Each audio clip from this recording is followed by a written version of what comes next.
This is why the Latitude method is the best saddle on the market. I'm going to show you all the features and why I believe that it is the best saddle out there that you could purchase. So it is the saddle. It is a two-panel system, and it is the method. And in my opinion, it is the best thing going. In a few minutes, I'm going to show you why a double panel system is superior to the single panel system that you see advertised everywhere. With a double panel system in this Latitude method, it comes with a Sterling Oplux bridge that is fully adjustable, and the waist belt is fully adjustable. Comes here. There's no buckles, no clanging, no nothing when it comes in. Look how small this thing folds up. You can easily put that in your backpack. Okay, it's got these little clips, so it's just going around your waist. It's not going around your butt until you're actually up in the tree. The lineman belts, lineman loops rather, as they go up, as you climb up the tree, or when you're in your saddle hanging, there's no reason for those comfort channels. If you don't use a Sterling Oplux line, you really should. This is one of the highest rated ropes for saddle hunting. This is the lineman's belt you can get, and there's no reason to have a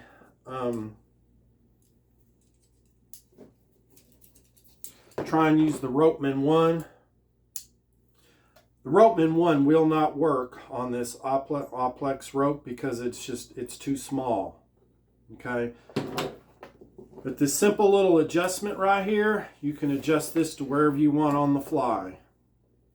Okay, now I'm going to show you why this system is superior. Look how small this rope, this Oplux rope by Sterling, will reduce down. This is my tether, and look at that. Look how that'll fit in almost fit in a cargo pocket in your pants. But I'm going to show you why a double panel system is superior, in my opinion, to all these other saddles on the market. If I'm going rock climbing, what am I wearing?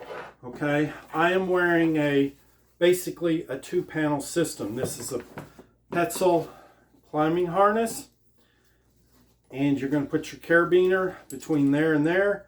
But look, it is basically a two-panel system.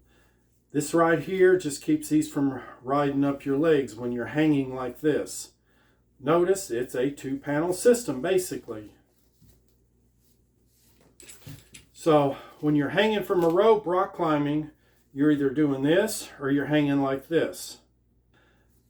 Notice these straps keep from going down, not going up, because riding up is not a problem with a two-panel system.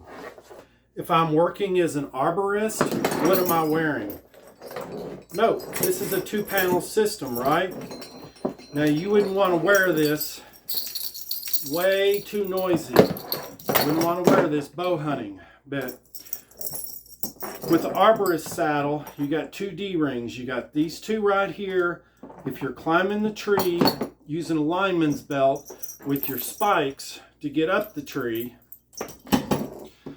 and these two D-rings here are when you're in the saddle. Now notice, an arborist will hang all day long, and that's all they got under their butt. Okay? Notice this is a two-panel system. See a trend going here? Two-panel. Now if you're going to get into arborist, or a lot of times I will go up the tree with spikes because I'm lazy, and I'll come down using DRT with tie one end here of this split tail, and I'm going to tie a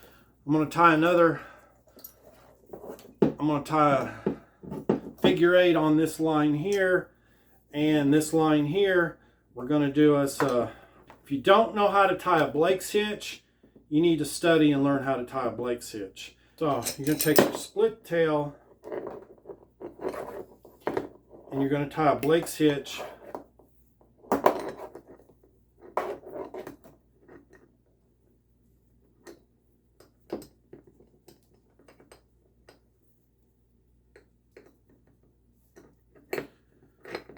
Dress it up a little bit there. If you've ever used a prusik knot, you know that you almost got to put both hands on it to break it and get it to release and slide down. But with the Blake's hitch, all it takes is 2 fingers right there, and you can have a controlled descent, up or down. But once your weight comes off, it locks. So you want a split tail, and it needs to be smaller than your climbing rope there. But that's the way that I'll climb down DRT to move around the inside the tree.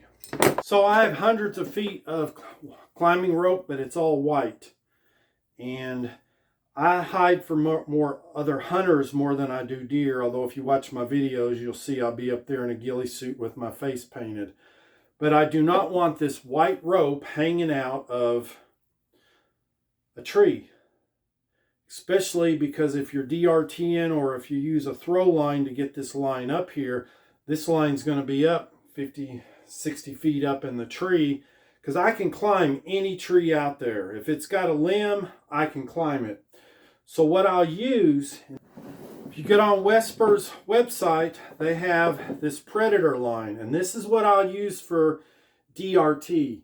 I will use a ropeman 1 with this Predator line, but this is the only line I really know on the market. I'm saying line. On boats, you call them lines. On ground, you call them rope.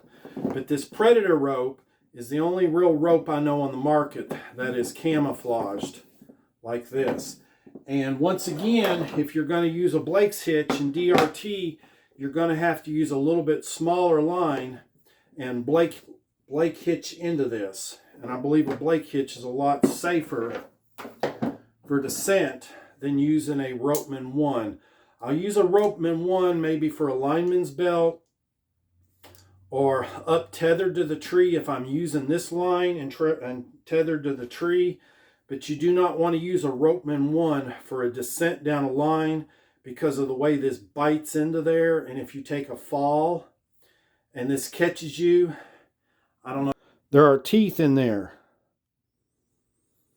And that can cut into your line on a fall. Okay? But just to be tethered to the tree, a lineman 1 will work. There's a core in there, and that's what actually supports you, and this is just an outer protective sheath. As for carabiners, my favorite carabiner on the market is a Rock Exotica Pirate by Wesper. Now watch how this thing locks. It's just a single twist, and that carabiner is locked. And even gloved, all you got to do is pull it, twist, and it opens. The gate opens. One of the things to be aware of when you choose a carabiner is you want to get carabiners that are like this. There's nothing to catch anything there. There's no little hook there. See that? No hook. Let that carabiner go, it is locked. And that's one of my favorite carabiners. I'll use that one a lot. And if you're using a muddy line, sometimes I'll use that for a tree. That prusik knot, just not a fan of prusik knots. But even these lightweight aluminum carabiners that you gotta spin to lock,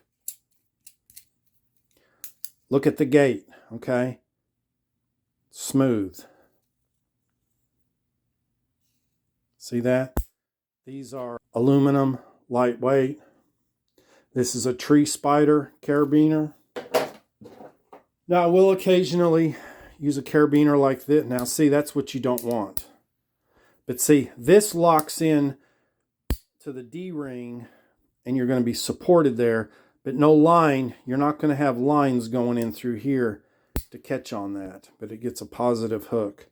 But truly, if you use a carabiner like this, you should double carabiner them. But if you use the black diamond with the Oplux rope from Sterling, from Latitude, you can get these off Latitude.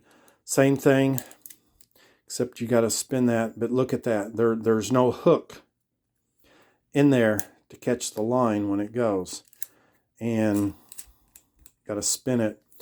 But that's a decent carabiner. Remember, your life's hanging upon this.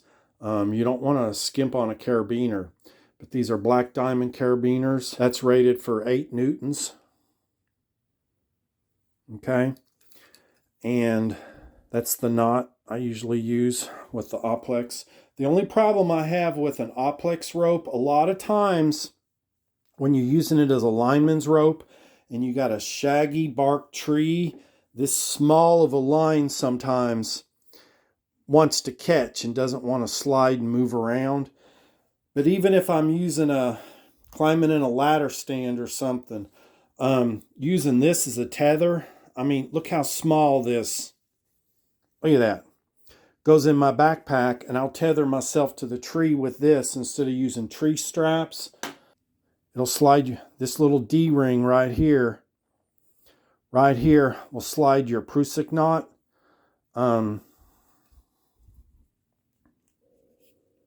See, locks down, won't move. But you can grab this and it'll slide that to reposition real easy. So if you use this system, you really don't need to be using a ropeman 1. And like I said, a ropeman 1 will not work with this line because this is designed like the Predator.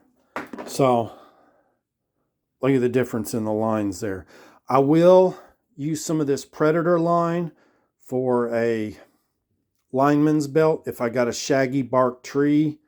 But, you know, look at the difference there. I can almost put 2 loops in the size of the one. Another thing about the Oplux rope by Sterling, this is cut resistant. It is. The thing about these Sterling Oplux ropes is they have to be stitched, and they got to put heat shrink tubing over them. This is an 8mm rope, but you got to put heat shrink tubing over them because you can't just cut this and take a lighter and melt this, because it's heat resistant compared to like this Predator line. You can cut that and take a lighter and melt the fibers together. Another reason to use a dedicated split tail, one like this is designed and it is heat resistant. And if it's a Buckingham split tail, a split tail is more heat resistant and abrasion proof if you're using your Blake's hitch to rappel down, doing SRT or DRT down the line.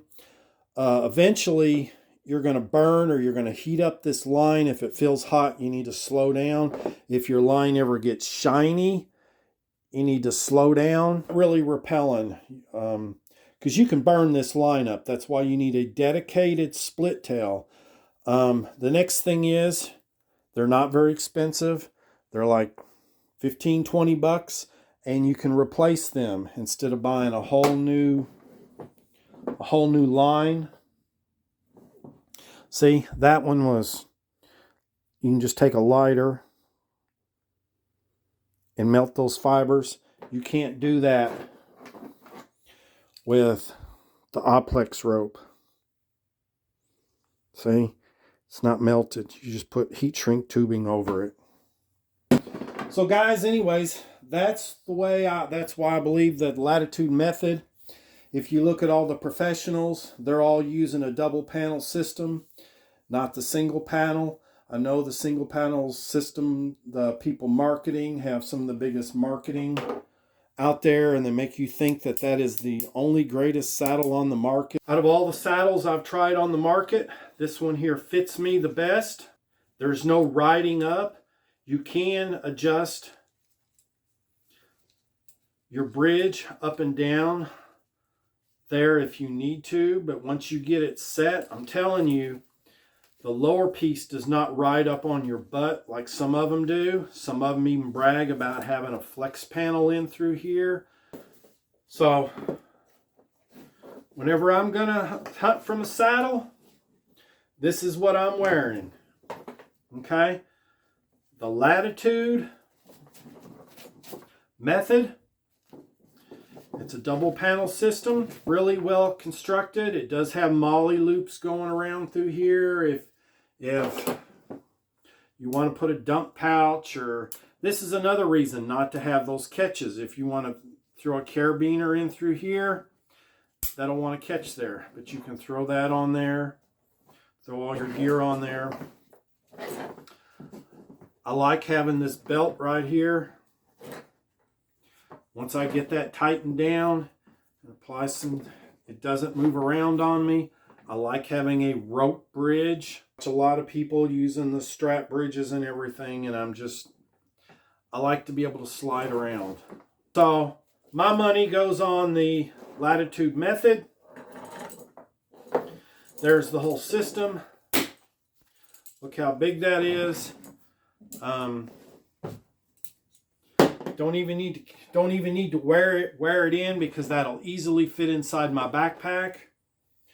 A lot of times I'm going in and I'm a mobile hunter. I don't know whether I'm going to be saddle hunting or hunting from the ground, and this takes up less room in a backpack than a sweatshirt would. Weighs almost nothing. But if you haven't tried these Oplux rope from Sterling, I highly suggest you give these a try, because out of all the ropes I've used, look, out of last season, there's almost no fraying on this line.